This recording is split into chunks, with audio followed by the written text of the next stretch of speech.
She collapsed in his field like a lost bird. He had no idea she'd flown in to buy the entire town. Before we dive in, hit that subscribe button and drop a comment. Where in the world are you watching from?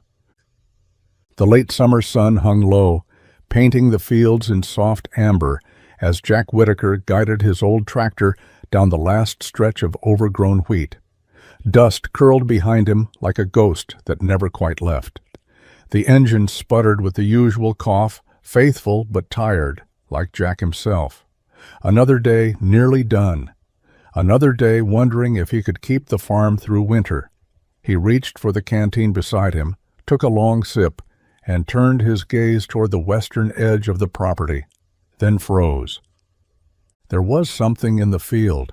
At first it looked like a pile of clothes abandoned by the wind, but as he slowed the tractor and squinted against the light, a figure began to take shape. A woman, slumped awkwardly, one leg tucked beneath her, one arm stretched across the wheat like she had tried to crawl. Jack jumped down from the tractor, boots landing heavy in the dry soil. He moved fast, heart rising in his chest. "Ma'am?" he called out. No response. Closer now, he saw her face, scratched, pale, hair matted with sweat and dust. She looked like she didn't belong out here. Her clothes weren't farm gear. They were designer, or had been, before the prairie turned them into something ragged. She stirred faintly, moaning as he knelt beside her. "Hey," Jack said gently. "You're okay now. I've got you." Her eyes fluttered open, sharp green, unfocused. She blinked at him like she wasn't sure if he was real. "I fell," she rasped. "Looks like you did more than that." Jack slipped his arms under her carefully, lifting her like he had lifted Emily when she was little, and ran into trouble. The woman was light but limp, her breath shallow against his chest. He carried her back across the field as the sun dipped behind the hills, its light fading just fast enough to feel ominous.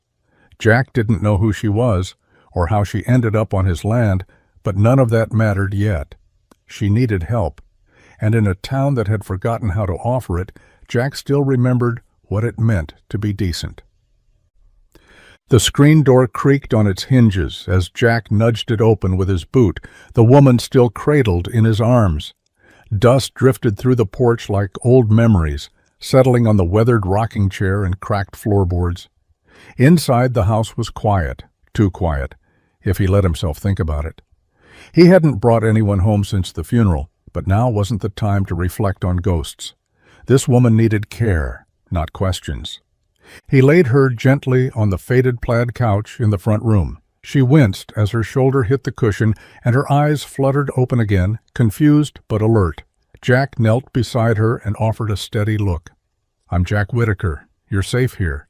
Can you tell me your name?" She blinked, then looked away.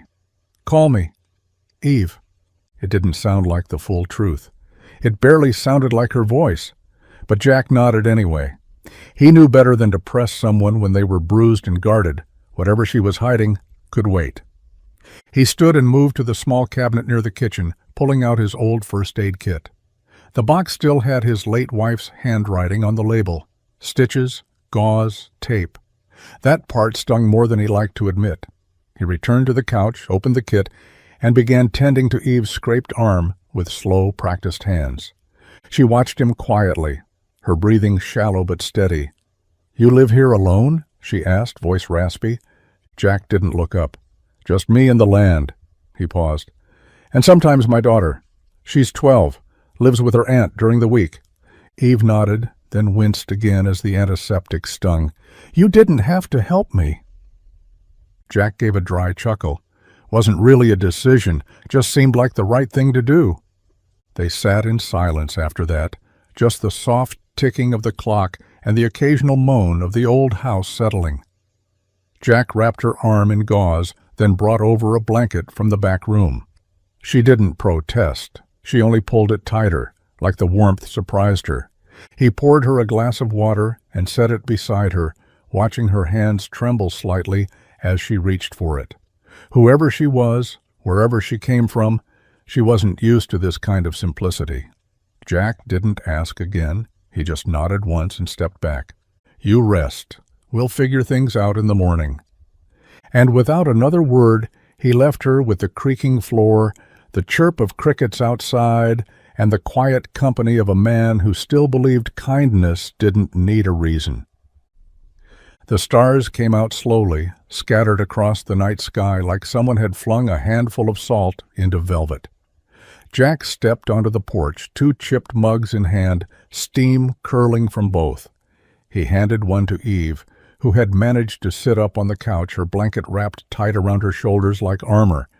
She took it carefully, fingers brushing his. "Thanks," she murmured, not meeting his eyes. "Chamomile," Jack said, settling into the armchair across from her. "Picked it myself.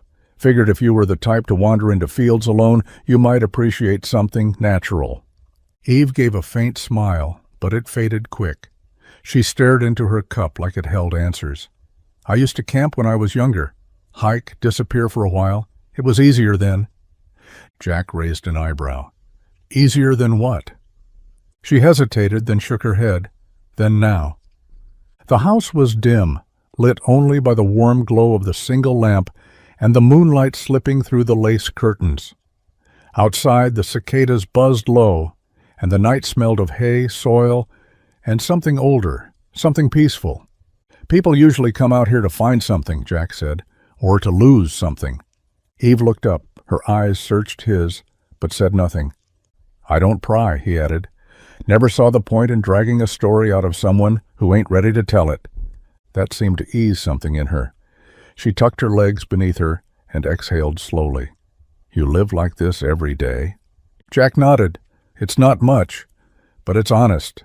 I wake up with the sun, fight the soil, fix what breaks, and pray the roof holds. Some days are louder than others." Eve's eyes softened. "That sounds good." Jack tilted his head. "You say that like you've never had a quiet day in your life." She smiled, just barely. "Maybe I haven't." They didn't say much after that, just sipped their tea while the stars turned above them, silent and patient. Eventually Jack stood and motioned down the hallway. "Guest room's the second on the left. It's not fancy, but the sheets are clean and the door still closes." Eve didn't thank him this time. She didn't need to. The way she looked at him, as if he'd just given her something she'd forgotten she missed, was more than enough. The morning broke in shades of dull gray, the kind of sky that never made up its mind, halfway between rain and regret. Jack loaded his old truck with a busted chainsaw, an empty feed sack, and a list scrawled in pencil on the back of a utility bill. Eve was still asleep when he eased out the front door, her form curled under the patchwork quilt like a question he hadn't yet asked. The engine coughed to life on the third try. Jack tapped the dashboard twice, habit, not magic, and rolled down the long gravel drive, past the leaning fence posts and wilting cornstalks. The road into town was familiar, but lately it had started to feel like a farewell. More for sale signs, more windows with taped-up glass. Another handwritten notice in the bakery window, closed until further notice. Main Street was quiet, save for the rustle of wind and the flickering open sign outside Gus's General. Jack parked in the usual spot, tugged on his cap, and headed inside. The bell above the door gave its tired chime. Gus looked up from behind the counter, squinting through his thick glasses. "Morning, Jack." "Morning. Need feed and another set of plugs if you've got 'em. Also gas mix for the saw." Gus nodded, slow as ever. "I'll get 'em." While Jack waited, he wandered past the dusty shelves, past rows of canned peaches no one had touched in months. 2 women stood near the register whispering, Linda from the post office, and Marlene, whose farm had sold off last fall. Their voices dropped as Jack approached, but not low enough. "Did you hear?" Linda murmured. "Sinclair Holdings. Bought half the county downtown. Old mill. Even Doc Hayes' clinic." Marlene clucked her tongue. "They're buying the town out from under us, piece by piece." Jack froze, something tightening behind his ribs. Sinclair Holdings. The name was like a thunderclap from a clear sky. He didn't say anything, just kept walking, the women pretending not to notice him now. When Gus handed him the feed, Jack paid without a word. He stepped outside, the door shutting behind him like a sigh. Across the street, another storefront had gone dark. He leaned on the truck bed, staring at the cracked sidewalk. A billionaire buying up Harper County? It didn't make sense. Unless somehow it did, and back home, someone named Eve was still sleeping under his roof. The sun had clawed its way through the clouds by mid-morning, casting long shadows across the dry, cracked fields. Jack had returned from town with the feed and the parts, said a quick hello through the screen door, and disappeared out back with the chainsaw like nothing had shifted, like the world hadn't tilted overnight.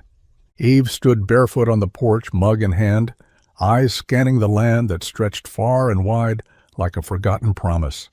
The fields, once golden and strong, were patchy now, thirsty, choked in places by weeds. The fence along the east side slouched tiredly, its posts leaning like old men with bad knees. A swing swayed gently from the oak tree, worn rope fraying, the seat faded by years of sun and storms. She wandered slowly, careful of the ground beneath her. The farmhouse, up close, told a quiet story. The screen door had a tear near the bottom, patched with duct tape. The barn roof was missing shingles. The mailbox out front had Jack's name painted in white, the letters chipped but deliberate. Inside, the house was clean but sparse. No pictures on the mantel, no clutter. The fridge rattled when she opened it, a half carton of eggs, a block of cheddar, leftover beans in a cracked Tupperware. It didn't match the man who had lifted her like she weighed nothing and bandaged her wounds like he'd done it 100 times. It didn't match the man who had chosen kindness without knowing her name. When she stepped outside again, Jack was elbow deep in the tractor's engine. His sleeves were rolled, grease on his forearms, jaw set like he was wrestling more than just machinery. She approached quietly. "You've got a lot on your plate," she said gently. Jack looked up. "That's what a plate's for. I could help." He wiped his hands on a rag and met her eyes. "I don't think that's a good idea." "I'm not helpless," she said, trying not to sound offended. "I didn't say you were, but this ain't a weekend retreat. It's my life." They stared at each other, something unspoken stretching between them. Eve folded her arms. "Not from around here, huh?" Jack gave a tight smile. "You think?" And just like that, he turned back to the engine, leaving her standing there, in borrowed boots, on borrowed time. The next morning, Eve was up before Jack, or at least she tried to be. She stumbled through the creaky kitchen barefoot, searching for a clean mug and burning her fingers slightly on the old percolator. The coffee was bitter, strong, and absolutely terrible, just the way Jack seemed to like it. Out the window, she saw him already in the fields, a silhouette of quiet labor against the rising sun. Without thinking, she tugged on an old pair of boots from the porch, his judging by the size, and stomped her way out like she belonged. Jack didn't look up until she was almost on him. He leaned against the tractor, wiping sweat from his brow with the back of his hand. "You planning to hijack the farm now?" he asked, squinting at her boots. "Maybe just take it for a spin," she said with a grin. He shook his head. "That thing's older than you are, and about as forgiving as a mule." "Perfect. I've dealt with worse in boardrooms." She paused, catching herself. Jack raised an eyebrow but said nothing. She climbed up onto the tractor with more confidence than grace, settling into the torn leather seat. Her fingers hovered over the levers like she was trying to defuse a bomb. "Which one's the go pedal?" Jack chuckled. "They're not labeled for a reason." "I see. So it's a learn or die situation." "More like learn or break something." With a deep breath and a little too much bravado, she pressed one of the pedals, and the tractor lurched forward like a startled horse. She yelped, swerving wide and catching the edge of the garden fence. A loud crack echoed through the air. Jack flinched. By the time she figured out how to stop, she'd trampled a row of squash and flattened a rake clean in half. She climbed down sheepishly, brushing dust from her knees. "So, how'd I do?" Jack stared at the ruined rake, then looked back at her. And then, without warning, he laughed. A real laugh, not polite, not cautious, the kind that shook out of him like a release valve finally opening. Eve blinked, surprised, and then started laughing too. The sound of it drifted over the fields like a secret they hadn't meant to share. Jack picked up the broken rake and shook his head. "Well," he said, "that smile of yours just cost me $10 and a Saturday morning." And for the first time, neither of them seemed to mind. The clouds rolled in fast, swallowing the afternoon sun with a kind of quiet fury. One moment the sky was wide and blue, the next it was smeared in bruised gray. The wind picked up, tugging at the clothesline and making the wind chimes sing a warning note that didn't sound like music. Jack stood on the porch, eyes fixed on the horizon. He knew this kind of storm, violent, sudden, and not one to underestimate. He turned to call for Eve, but she was already outside, frozen near the barn, staring at the sky like it had cursed her personally. "Eve!" he shouted, waving her toward the house. "Storm's coming in hard. Let's go." She didn't move. Jack jogged over, boots crunching in the dry dirt. "Eve," he said again, gentler now. "Come on. We've got to head to the cellar." Her hands were clenched at her sides, her breath shallow. "I can't," she whispered. "You can," he said, gripping her elbow firmly but not harshly. "You're not out here alone. Not this time." He led her back toward the house as the first crack of thunder split the sky. Rain started to fall in fat, cold drops.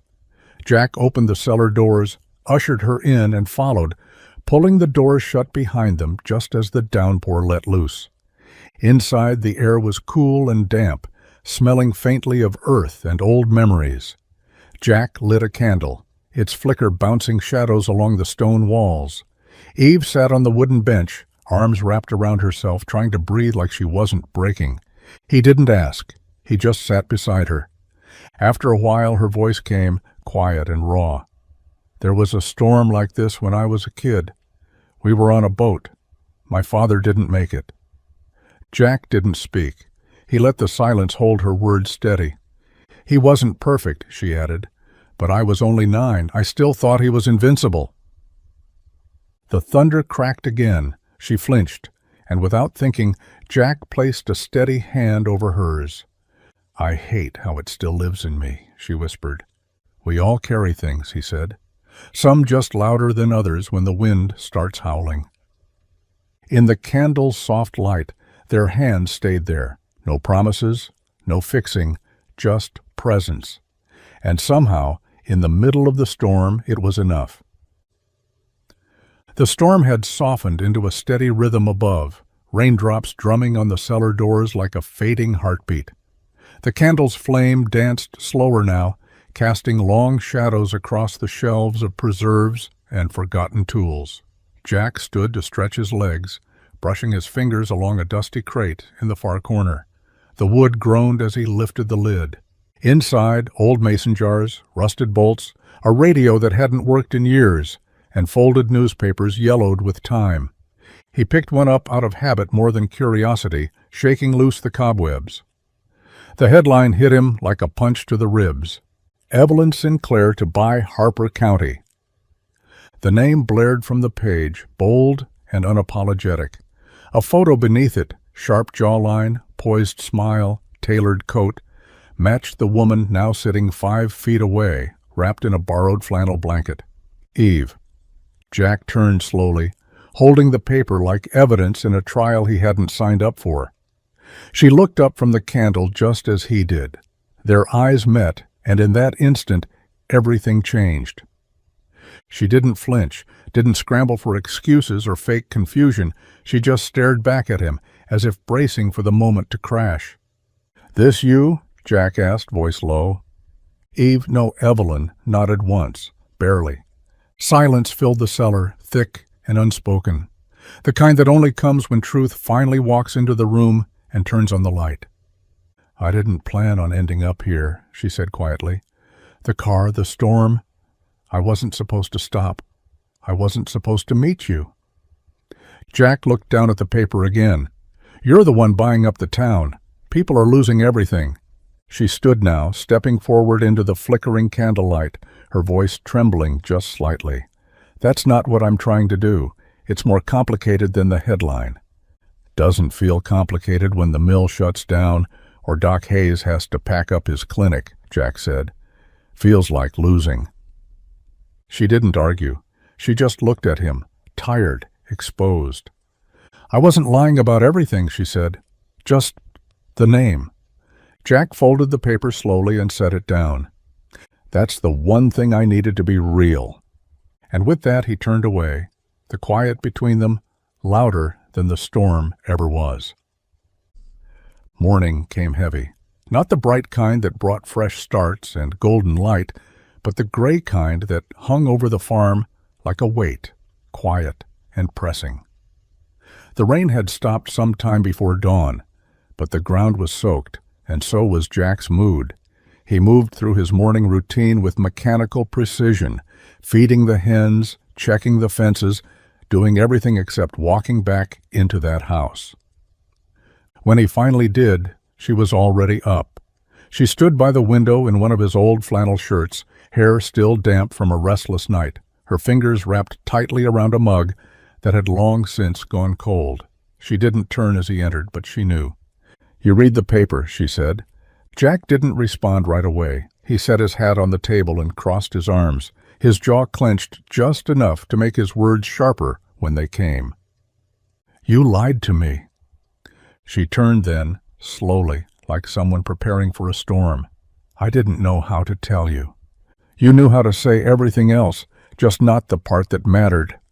Her eyes were steady but not cold. "I didn't come here with some plan. I got stranded. I panicked. I didn't want to be Evelyn Sinclair here, not for once." Jack nodded. "Once."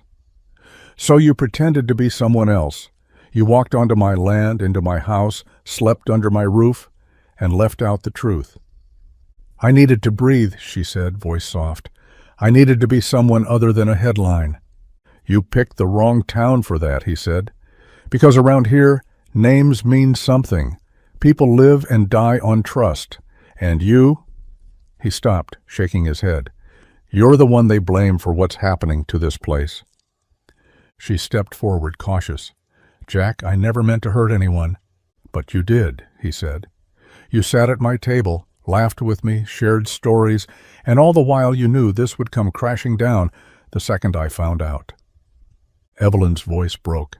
"I didn't want to be Evelyn Sinclair with you. I wanted to be seen as just me." Jack looked at her, the woman who'd cried during a storm, who'd mangled his tractor and made him laugh for the first time in months. And yet now she felt like a stranger. "Problem is," he said, backing toward the door, "I don't know who that is anymore." And with that he stepped outside, leaving her alone with the quiet, the coffee gone cold, and the truth finally out in the open. Evelyn stuffed the last of her things into the borrowed duffel, her movements sharp, almost frantic. The house was too quiet, the air too thick. Jack hadn't said more than a handful of words since the truth came out, and everyone had landed like a slammed door. She had hoped for understanding, maybe even forgiveness, but what she got was distance. And now the only thing she could think to do was leave before it got worse. The porch creaked beneath her boots as she stepped outside, limping slightly on the ankle she'd twisted in the field days ago. She hadn't told Jack how bad it still felt. Pride made for a poor crutch, but it was all she had left. She didn't get far before the sharp pain surged up her leg, buckling her knees. She cried out as she collapsed near the gate, her hand catching the top rail just in time to avoid hitting the ground. The screen door swung open behind her. Jack's voice followed, tired and clipped. "What in the hell are you doing?" She gritted her teeth, still gripping the fence. "I'm leaving, like you want." He crossed the yard in quick, frustrated strides. "And crawling there on a busted ankle is your grand plan?" "I didn't ask for help," she snapped. "Well, you're getting it," he said, already kneeling beside her. His hands were firm but careful as he lifted her again, the way he had that first night. Only this time, the silence between them carried all the weight they didn't say out loud. He set her back on the couch inside, fetched an ice pack from the freezer, and wrapped her ankle without a word. When he was done, he stood staring at her like he was trying to unsee what she'd become. A small voice broke the tension. "Is she okay?" Emily stood in the hallway, her backpack slung over one shoulder and concern written all over her face. "She twisted it again," Jack said gruffly. Emily stepped closer. "She should stay, at least until she's better." Jack looked at his daughter, then at the woman on the couch, the one who wasn't supposed to matter, but somehow already did. His jaw tightened. He nodded once. "Just until you can walk without falling over," he muttered. And then he walked out, leaving Evelyn with an ankle wrapped in ice, a heart wrapped in guilt, and a little girl's mercy keeping her in a place she wasn't sure she still deserved. The next morning she was already up before the rooster. Jack found her in the barn, sleeves rolled, her expensive haircut tied back with an old rubber band. The smell of hay and manure clung to her like she'd been born to it, though the awkward way she held the pitchfork said otherwise. "You really don't have to do that," Jack muttered, stepping past her with a fresh bale on his shoulder. "I want to," she replied, stabbing the fork into the stall's corner with more determination than grace. "Let me earn my keep." Jack paused, watching her wrestle with a mound of old straw. She jabbed, dragged, and managed to fling more hay into the air than into the wheelbarrow, but she didn't complain. She didn't flinch when the goats nibbled her sleeves or when the mud pulled at her boots. She just kept working, cheeks flushed, brows furrowed, pride set like concrete. By midday she'd hauled water, mucked 3 stalls, and spilled a full bag of feed trying to pour it into the trough. Jack bit back a smirk as he watched her crouch down to scoop the pellets back up by hand, brushing her hair out of her eyes with a forearm smudged in dirt. "Not quite how I pictured Sinclair Holdings running an operation," he said finally, leaning against the barn door. She looked up, winded but smiling. "Not quite how I pictured manual labor, but I think I prefer this boardroom." "You mean the barn?" "Same thing," she grinned, "just with better ventilation." Later she tried to cook lunch, emphasis on tried. The eggs were burnt, the toast was more ash than bread, and she somehow managed to explode a pot of grits. Jack walked in just as she was scraping blackened crumbs off the stovetop, her face flushed in frustration. "Don't say it," she warned, holding up the spatula. He chuckled despite himself. "Wasn't gonna, just wondering how a billionaire makes grits explode." Evelyn sighed and slumped into a chair, defeated. There are some things money really can't buy. Jack poured them both coffee and slid a leftover biscuit across the table. As she took it, their hands brushed. This time, neither of them pulled away, and he didn't say it out loud, but it was starting to show. She wasn't just playing pretend. Something in her was changing, trading polish for grit, power suits for muddy boots. And Jack was watching it happen in real time. The morning air was crisp, the kind that hinted at fall without fully letting go of summer. The sky stretched wide above them, a faded denim blue smeared with streaks of light. Jack stood at the edge of the field, seed packets in one hand, a spade in the other, watching as Evelyn knelt beside a row of turned soil, dirt already under her nails. "I think I remember how to do this," she said, a little breathless, as she pressed a seed into the earth. Jack arched a brow. "You mean without a shareholder meeting and a quarterly forecast?" She shot him a look, but there was a laugh behind it. "Believe it or not, I didn't grow up in a glass tower. My grandfather had a garden, nothing fancy, just tomatoes, beans, carrots. He used to say the dirt was honest." Jack nodded slowly. "Sounds like a wise man." "He was," she said, fingers working steadily. "He taught me to love simple things, to shut up and listen when the wind changes. I forgot all that for a long time." Jack passed her a tray of starters. "So what happened?" She paused, hands hovering above the soil. "Life, expectations. My parents wanted a legacy, not a greenhouse. I was good at the business stuff, ruthless even, and it worked until it didn't. She looked up at him then, eyes softer than he'd seen them before. "I don't think I've touched a real garden in over 10 years. Jack offered her the spade. "Good news is, the dirt doesn't care about your resume." They worked in silence for a while after that, Evelyn planting with quiet reverence, Jack digging steady rows. Occasionally they brushed shoulders. Neither stepped away. The sun rose higher, warming the earth and their backs, and for the first time in days there was no tension between them, just shared space, shared sweat, and the rhythm of something old coming back to life. Evelyn wiped her brow with the back of her hand. "You ever think about giving up on this land?" "Sometimes," Jack admitted. "But then I remember, seeds don't care how tired you are. You either plant them or you don't." She smiled faintly. "And they either grow or they don't." "But some do," he said. She nodded, pressing another seed into the ground. "Yeah, some do." By the time Friday rolled around, the gossip had bloomed wider than Jack's sunflower rose. In a town like Harper, silence was rare, but whispers were fertile. The market clerks, the mail carrier, the barbershop regulars, they all had something to say. "She's living with him," they murmured. "The Evelyn Sinclair, at Jack Whittaker's place." Some said it with curiosity, others with judgment, a few with open suspicion. Jack heard it all and said nothing. He kept to his chores, answered questions with shrugs, and figured the noise would settle like dust always did. But it didn't. Instead, it followed them right into the town hall. The monthly meeting was already tense. New budget cuts, more closures, more uncertainty. Folding chairs scraped across the linoleum floor as residents gathered beneath the flickering fluorescent lights. Marlene set out cookies that nobody touched.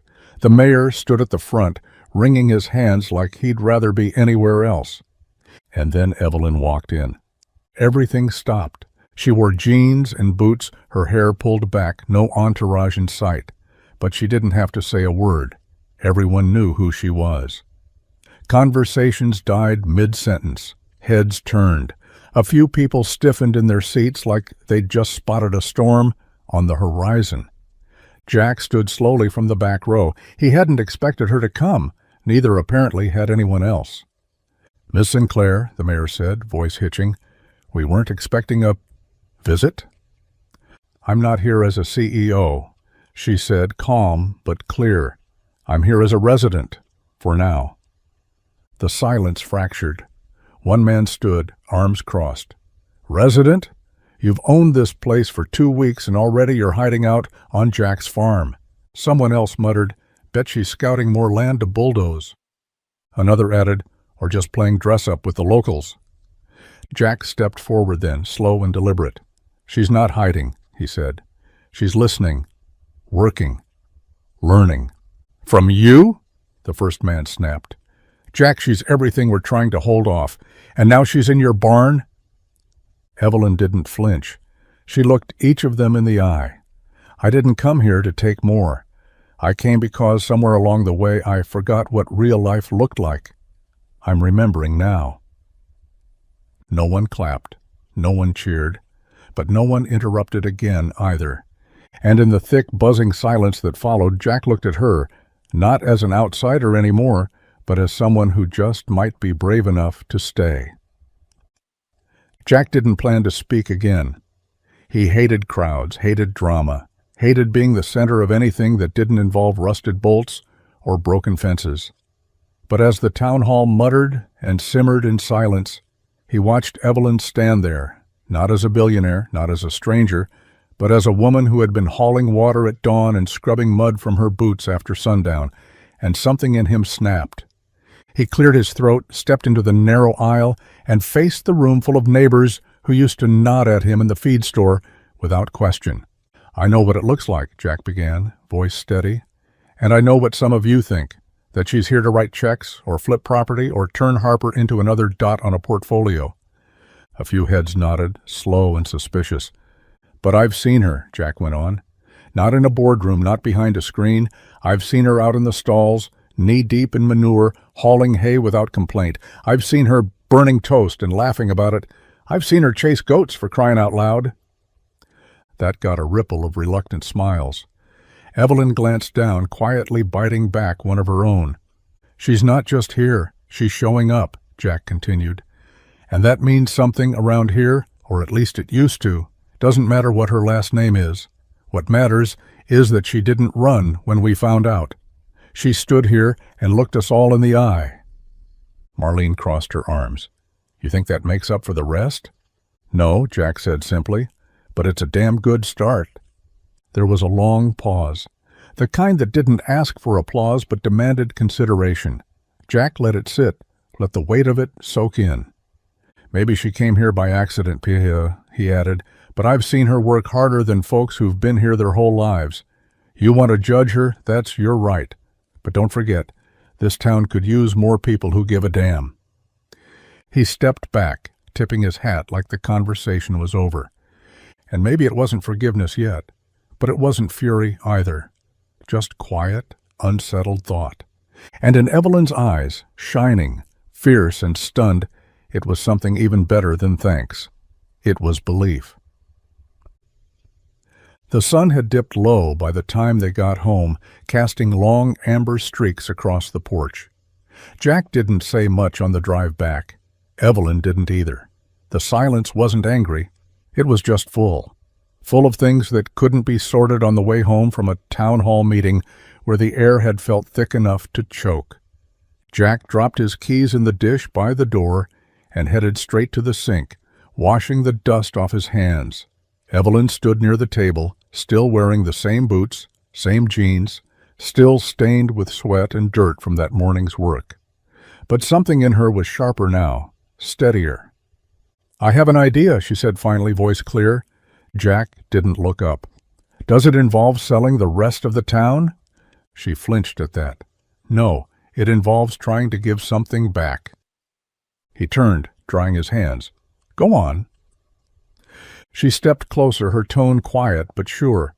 "A harvest fair, something simple, for the town, free booths, music, food, a celebration, like the ones they used to talk about. Let people sell what they make, share what they grow, get to know each other again, on their terms." Jack raised an eyebrow. "And let me guess, you fund the whole thing?" "If they'll let me," she said. "I don't want a banner with my name on it. I don't want credit. I just want to help create something good, real." He folded his arms. "Sounds like you're trying to buy your way out of guilt." Her jaw tightened. "I'm not." He tilted his head. "Sure about that?" "Yes," she said, eyes not budging from his. "I've bought plenty of things in my life, Jack. Companies, buildings, lawyers, silence. But I've never been able to buy forgiveness. And I don't want to." She stepped closer still. "I want to earn it. Even if it takes time, even if I never fully get there." Jack studied her, this woman who once existed only on headlines and shareholder calls. And now here she was with dirt on her knees and sincerity in her voice. "All right," he said, after a long pause, "but no big speeches, no fanfare." "Just booths and pies," she replied, a glint of hope breaking through. He sighed. "God help us all." But he didn't stop her. He didn't walk away, and somehow that said everything. It started as a joke. Emily, sitting cross-legged on the kitchen floor with a pencil between her teeth, looked up from her Harvest Fair Ideas notebook and grinned at Evelyn. "You should bake something," she said, tone mischievous, "like an apple pie." Evelyn glanced up from her seat at the table, halfway through folding fair flyers. "I can barely boil water, kid." "That's what makes it fun," Emily said, eyes wide with that gleam only children and troublemakers share. "Everyone bakes for the fair, even Mr. Thompson, and he once set his apron on fire." Jack, leaning against the doorframe with his arms crossed, tried not to smile. "She's got a point. It's tradition." Evelyn groaned. "Are you two teaming up on me now?" "Yes," they said in unison. That's how she found herself in Jack's kitchen the next morning, rolling up her sleeves with a recipe card that had seen better decades and a pile of bruised apples donated by the neighbor down the road. Emily tied a dish towel around Evelyn's waist like a sash of doom. "You're going to do great," she said cheerfully. "Probably." The next 2 hours were a mess of flour storms, too much cinnamon, and apples that somehow ended up on the floor more than in the crust. Evelyn burned the first batch. The second had a crust so hard, Jack joked it could patch his tractor. She took it in stride, wiping her brow with the back of her flour-covered hand, laughing at herself with a sound Jack hadn't heard before, free, unguarded.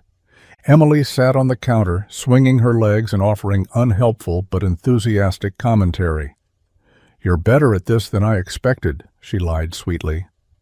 "I've been insulted more gently by Fortune 500 board members," Evelyn replied, grinning. Jack just watched, not with skepticism anymore, but with quiet curiosity. There was something in the way she leaned into the chaos, in the way she didn't try to perfect it or control it, something he hadn't seen in her before. She wasn't a guest anymore. She wasn't just a name. She was burning pies and laughing with his daughter and wearing his old apron like it belonged to her.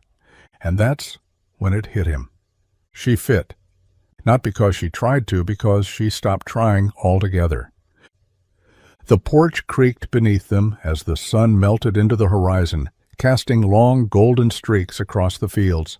It was the kind of evening that made the air taste slower, softer. Jack sat in his usual spot, a worn rocking chair that had belonged to his father. Evelyn leaned against the rail, barefoot, sipping sweet tea from a mason jar like she hadn't once worn shoes that cost more than his monthly feed bill. They hadn't spoken much since the kitchen chaos that morning. The pie was still cooling. Well, what was left of it. And Emily had gone to bed with flour in her hair and a grin on her face. The silence now wasn't awkward, just full, the way it gets when two people have seen each other raw and neither of them has run. Jack cleared his throat. "So, about this fair." Evelyn glanced sideways. "Still think it's a bad idea?" "I think it's a good idea in the wrong hands," he said plainly. "The people in this town? They're proud. They've been burned before. They don't want a billionaire parachuting in and trying to fix them." She nodded slowly. "I don't want to fix anyone. I want to contribute." "Then don't lead." "Listen," Jack said. "Let them tell you what they need. Let them run it. You just show up." Evelyn turned fully toward him now. "So what? You want me invisible?" "No," Jack said, locking eyes with her. "I want you honest. If you're going to be part of this town, you can't just show up when it's convenient, and you can't keep hiding behind first names and quiet exits." She took a breath, then stepped closer, leaning her arms on the railing beside him. "All right, deal." Jack raised an eyebrow. "Just like that?" "No more lies," she said, "and no more saving people who didn't ask to be saved." They shook hands, not like business partners, but like something truer. A contract written in calloused palms and worn porch wood, sealed by a sky full of stars instead of ink. And in that quiet agreement, something shifted. Not dramatic, not earth-shaking, just a start. But for both of them, that was enough. The attic smelled like time, old wood, forgotten books, and a hint of dust that danced in the sunbeams, slicing through the cracked window pane.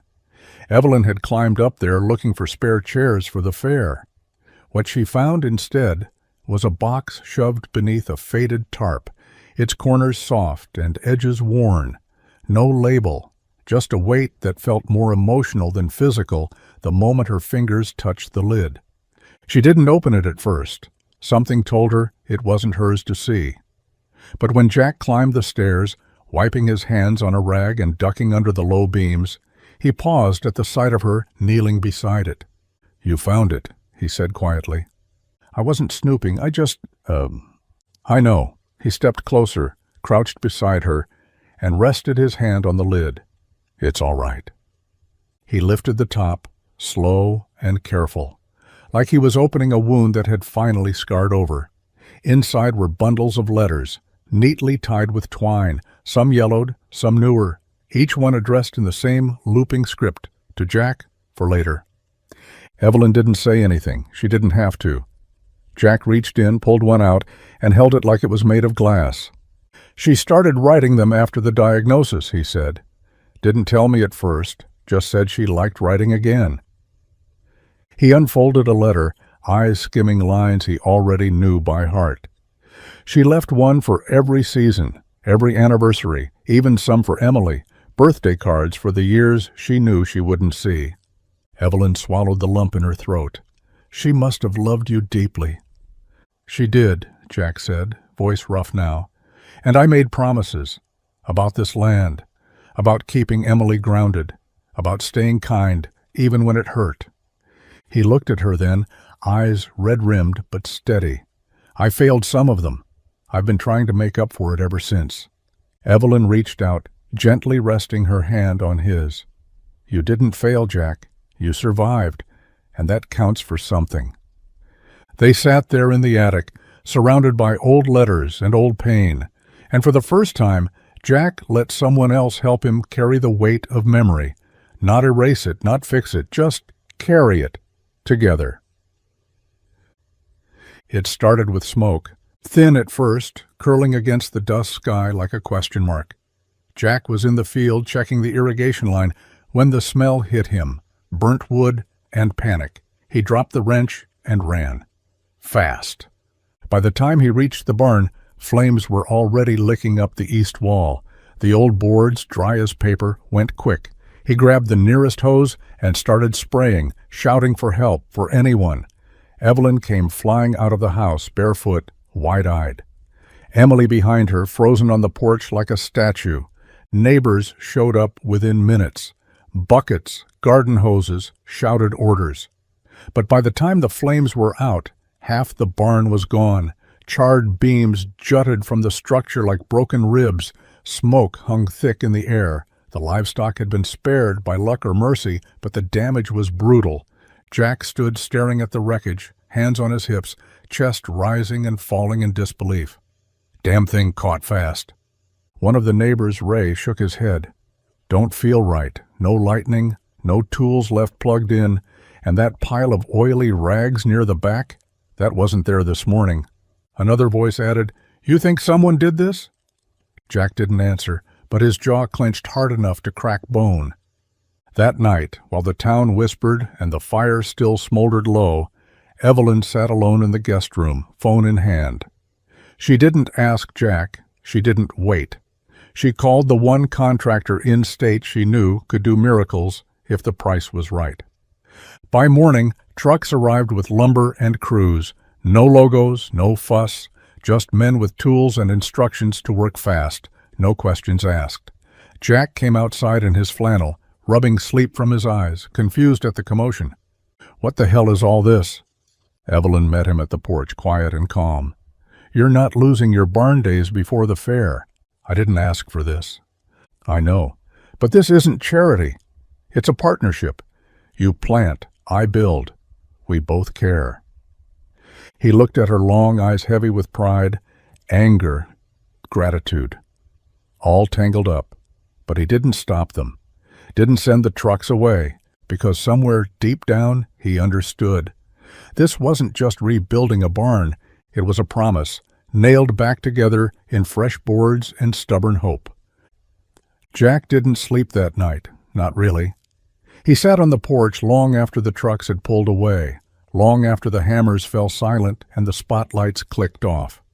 The new barn stood where the ashes had barely cooled, clean straight beams, fresh pine that smelled too new for this land. Every nail driven with precision, every piece a reminder of something he hadn't asked for, and something he couldn't ignore. By dawn he'd made up his mind. Evelyn found him already inside, sitting on a hay bale in the middle of the rebuilt structure, elbows on his knees, eyes fixed on nothing. She stepped softly, uncertain. They finished faster than expected. He didn't look at her. "You called them in the middle of the night." "I didn't want to wait," she said. "The fair's days away. You'd have lost everything we built." He stood slowly, brushing hay dust from his hands. "You paid for this?" "Yes." "With what, Evelyn? Money? Power? Leverage?" He turned to her now, eyes sharp but not cruel. "I told you, this town doesn't want saving." She met his gaze. "This wasn't about the town. It was about you. About not letting one more thing be taken from someone who's already lost enough." Jack's breath caught in his throat, the words hitting somewhere deeper than he wanted to admit. He turned away, ran a hand down one of the beams. It was solid, real, anchored to the ground he nearly gave up on. "You don't get it," he said, voice low. "When people fix things for me, it feels like another reminder I couldn't do it myself." She stepped beside him. "Then maybe think of this as balance. You gave me shelter when I was a stranger. You listened when no one else did. This is me finally standing beside you, not in front of you." The silence stretched out like a field ready for sowing. Jack exhaled, long, heavy. But something in his shoulders eased. He sat down again, back against the new wall, and patted the spot beside him. Evelyn joined him. Together they watched the sun push its way over the horizon, light pouring through the new slats like forgiveness itself, warm, slow, and unspoken. "I still hate surprises," Jack muttered. She smiled, resting her head against his shoulder. "Then I'll warn you next time." And for once he didn't mind the view ahead. The morning of the harvest fair bloomed with a kind of magic Harper hadn't felt in years. The sun rose bold and proud over the horizon, cutting through the early chill with golden light that shimmered on dew-covered grass. By 8 o'clock, the town square was alive. Vendors hammering up signs, kids chasing each other with sticky fingers, old-timers hauling out jam jars and heirloom quilts like buried treasure. Evelyn stood at the edge of it all, sleeves rolled up, clipboard in hand. But this time, no one looked at her like a stranger. Jack had insisted she keep it simple, and she had. No Sinclair logos, no press, no board members, just hand-painted signs, homemade cider, and folding tables packed with pride. She moved from booth to booth, trading compliments and dollar bills with locals who finally stopped staring and started smiling. Marlene sold out of her pickled okra before noon. Ray's hand-carved rocking chairs had a wait list. Even Old Man Jenkins, who hadn't cracked a grin since the Reagan administration, laughed when a toddler smeared pumpkin butter across his pants and called it an accident. Emily was in the pie-eating contest, face first in whipped cream, while Jack manned the hayride with a half-smile that never quite left his face.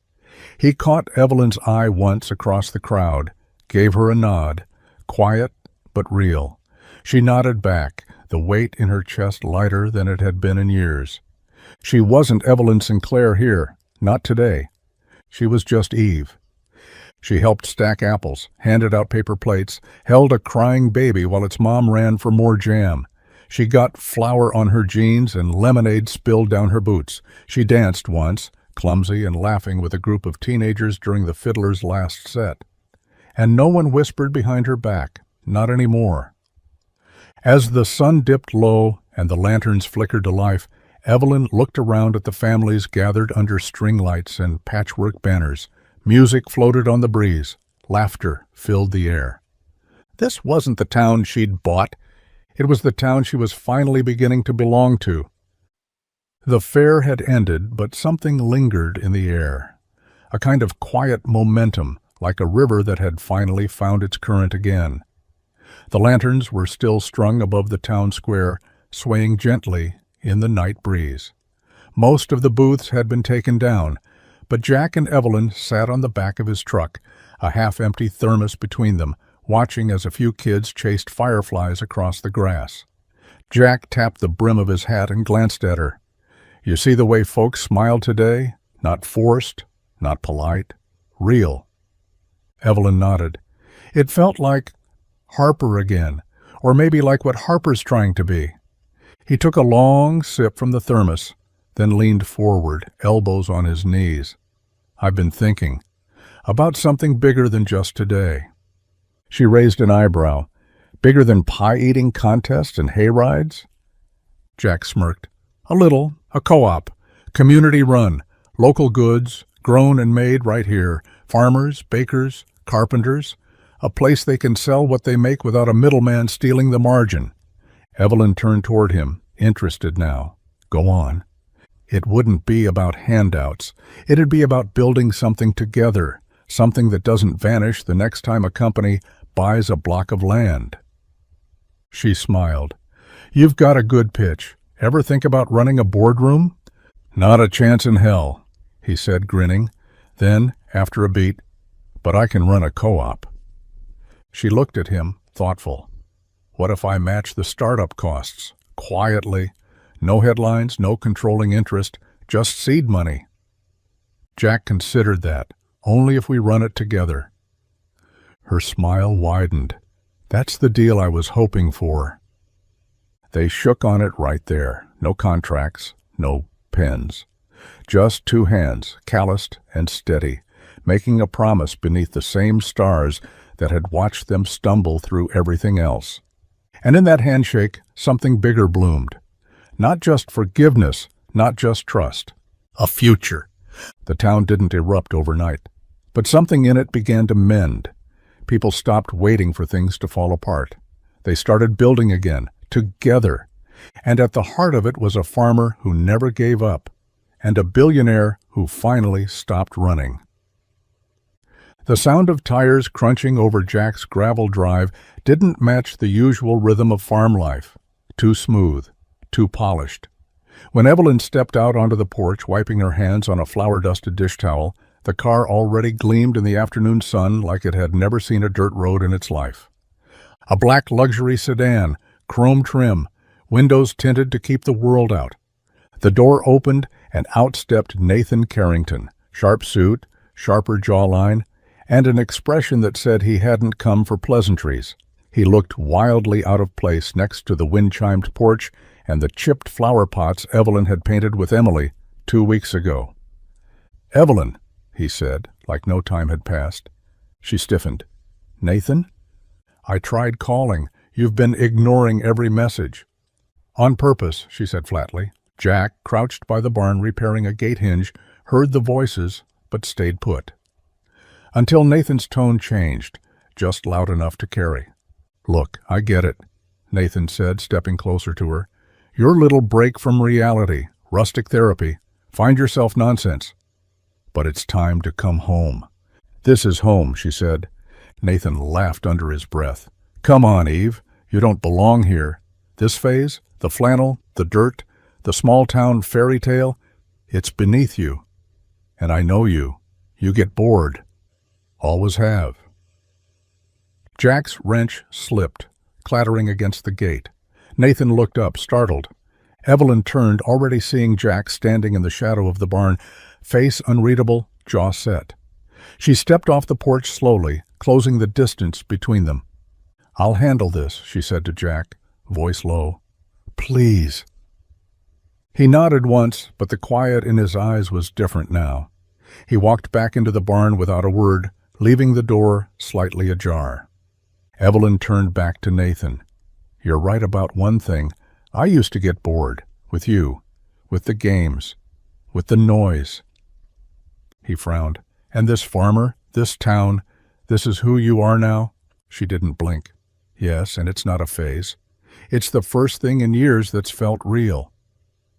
Nathan stared at her like he didn't recognize the woman in front of him, because truly he didn't. She wasn't the Evelyn he remembered, and she didn't want to be.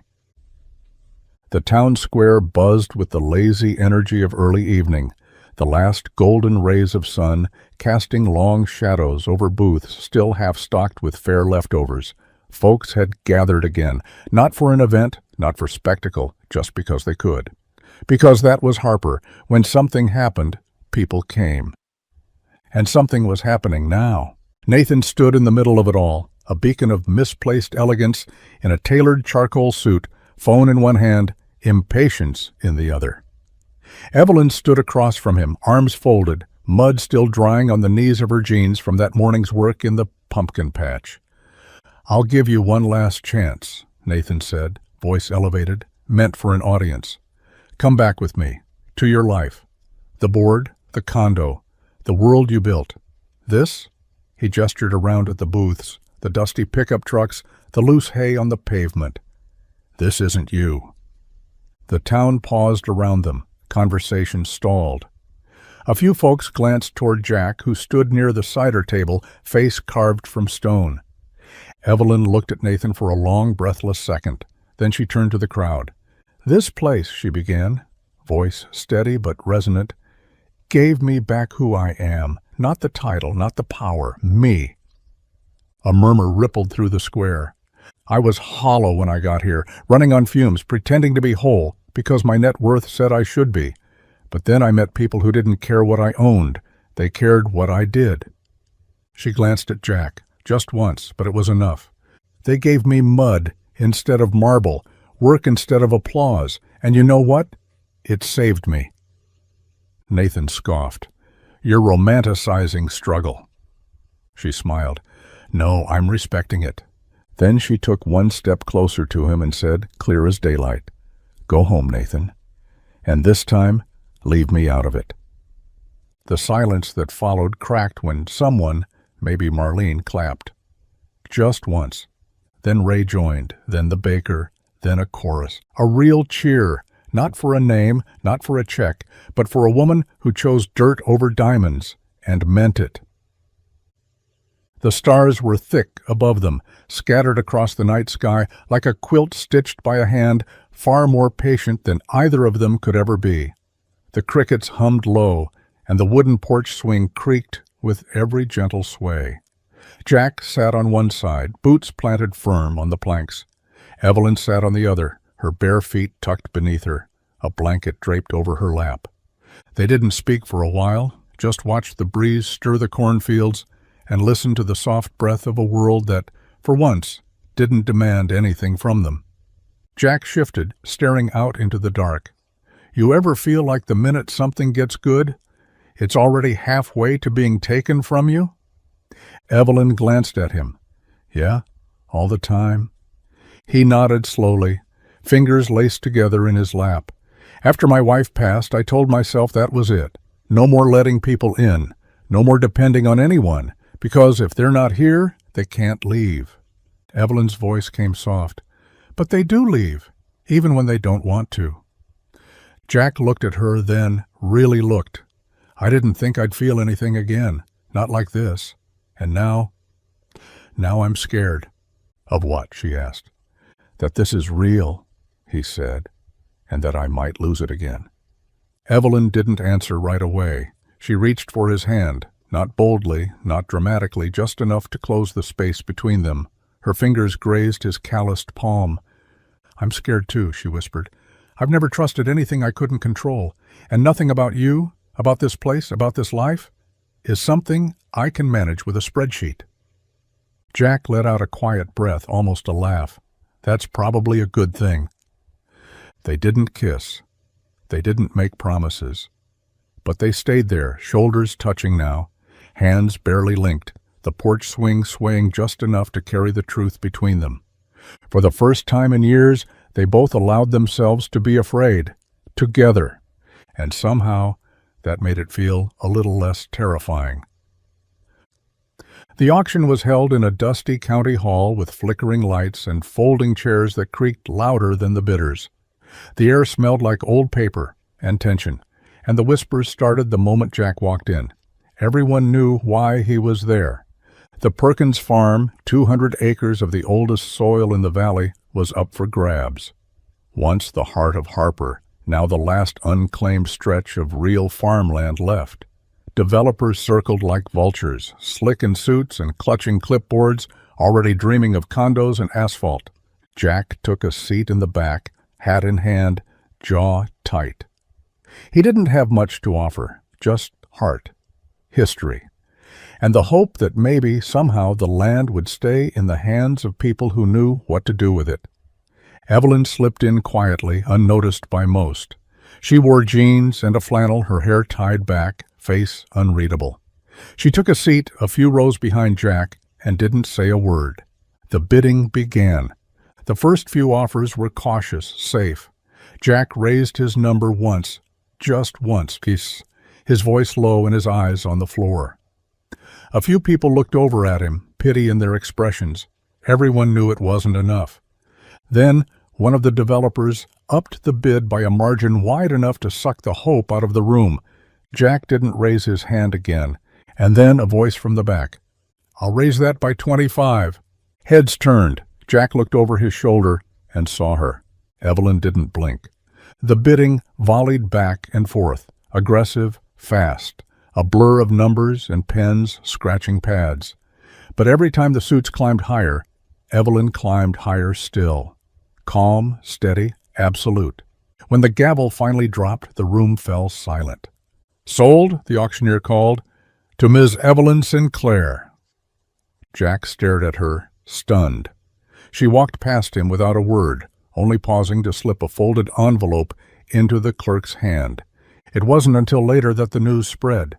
She hadn't kept the land. She'd transferred it to the Harper County Community Trust, held in perpetuity for the town, for the farmers, for the next generation.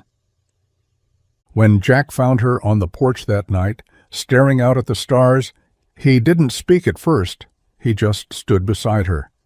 "You didn't have to do that," he finally said. "I know," she whispered, "but I wanted to." And this time, he didn't hide the look in his eyes. This time, he let her see everything. The first rain of fall came without warning, soft at first, like a whisper against the leaves, then heavier, steady, warm. The clouds rolled in slow and heavy, thick with the scent of wet soil and wind. Jack was hauling tools back to the barn when he saw her. Evelyn was out in the pumpkin patch, arms stretched wide, face tilted to the sky, laughing as the rain soaked her to the skin. Her hair clung to her face, her shirt plastered to her like a second skin, but she didn't care. She twirled once, boots kicking up mud, spinning like a child who didn't know the world had ever been anything but kind. Jack dropped the tools and walked. He didn't call her name, didn't announce himself. He just moved toward her, boots squelching in the mud, heart beating faster than it had in years. She turned at the last second, startled, but not afraid. Her smile widened when she saw him. Rain dripped from her eyelashes, and her cheeks were flushed with joy and something deeper. "You're going to catch cold," he said, though his voice cracked halfway through. Evelyn shrugged, still grinning. "So catch it with me." He stepped closer, rain falling harder now, soaking them both as if the sky had waited all summer to cry. She looked up at him, eyes full of every unspoken thing between them. And then, finally, he reached for her, hands cupping her face, fingers sliding into damp hair. No hesitation. He kissed her, not gentle, not soft, not like something fragile, but like something that had survived, like a dam breaking, like rain after a drought, like two lives that had been waiting for this exact moment to remember they weren't alone. She melted into him, hands gripping his shirt, laughing through the kiss because the joy of it was too much to contain. The world around them blurred, the fields, the sky, the wind, all of it faded beneath the rain and the heat of two people who'd finally stopped running from what they were always meant to find, each other. The rain had passed, leaving behind that soft, hushed stillness that always followed a storm. The farmhouse windows were fogged with warmth, the scent of cinnamon and wood smoke curling through the air. Evelyn sat at the kitchen table wrapped in Jack's old hoodie, hair still damp, cheeks glowing in the aftermath of something she couldn't quite name, but could feel in her bones. Emily sat across from her, tongue peeking out the side of her mouth as she focused hard on the final touches of a drawing. Crayons scattered the table, paper crinkled at the edges, a rainbow smudge across her cheek. "I want to show you something," Emily said suddenly, holding up the paper with two hands like it was something sacred. Evelyn took it gently. The drawing was simple but full of heart. Three figures stood hand in hand beneath a bright yellow sun. Jack, tall and smiling, Emily with her wild ponytail and crooked grin, and Evelyn, unmistakably drawn in one of her borrowed flannels. The tree beside them was the one out back with the swing. The barn stood tall in the background, and at the top of the page, in bright blue crayon letters, Emily had written one word: home. Evelyn stared at it. Her breath caught somewhere between her ribs and her throat. Her fingers trembled slightly at the edges of the paper. It was just a child's drawing, no straight lines, no perfect proportions, but it was the most honest thing she'd seen in years. Emily watched her quietly. "Do you like it?" Evelyn nodded slowly, her voice barely a whisper. "I love it." The tears came then, slow and quiet, slipping down her cheeks before she could stop them. Not out of sadness, but out of a fullness she hadn't known she'd been starving for. She wiped at her face quickly, but Emily had already seen. "Are those happy tears?" the little girl asked, tilting her head. Evelyn laughed, choked and watery. "Yeah, kid, the happiest." Jack stepped in from the hallway, pausing at the sight. He didn't need to ask. One glance at Evelyn holding that crayon masterpiece was enough. In that moment, the house didn't just feel like shelter, it felt like belonging. The farmhouse next door had stood empty for years. Its shutters hung crooked, paint peeling like old scabs. Weeds crept up through the porch slats, and the mailbox leaned like it was tired of waiting for good news. Everyone in Harper had passed it 1,000 times, written it off as another piece of the past too broken to fix, until Evelyn bought it.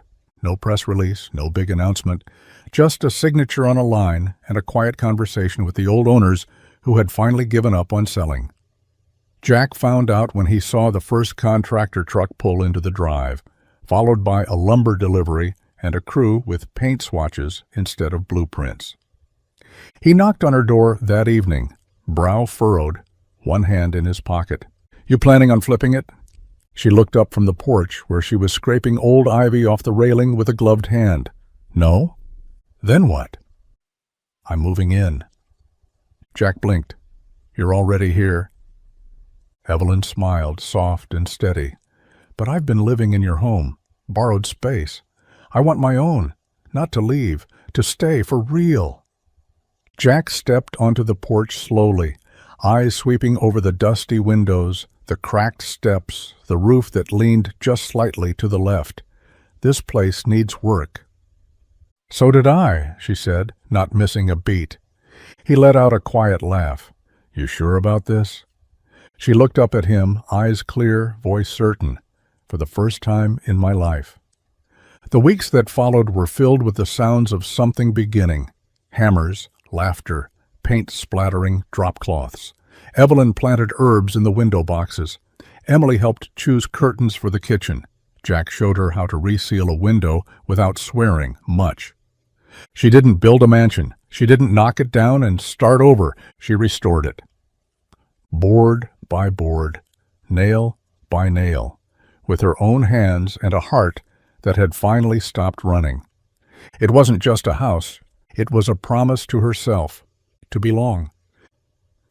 The fall festival lit up Harper like a postcard from a time that never needed hurrying.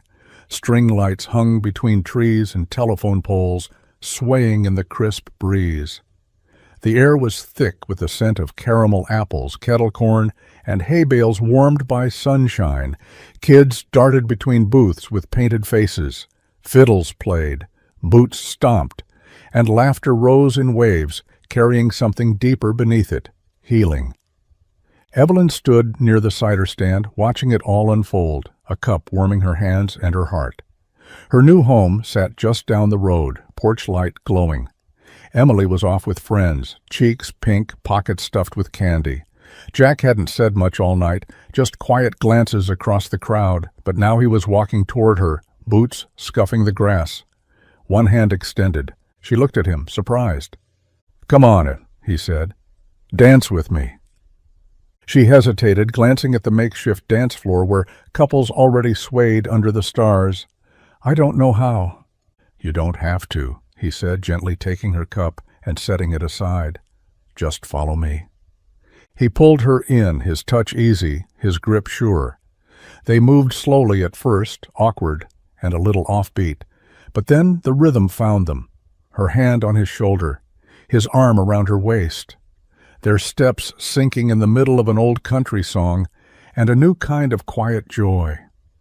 People noticed. Marlene wiped a tear, Gus clapped like it was a wedding, the kids giggled, pointing.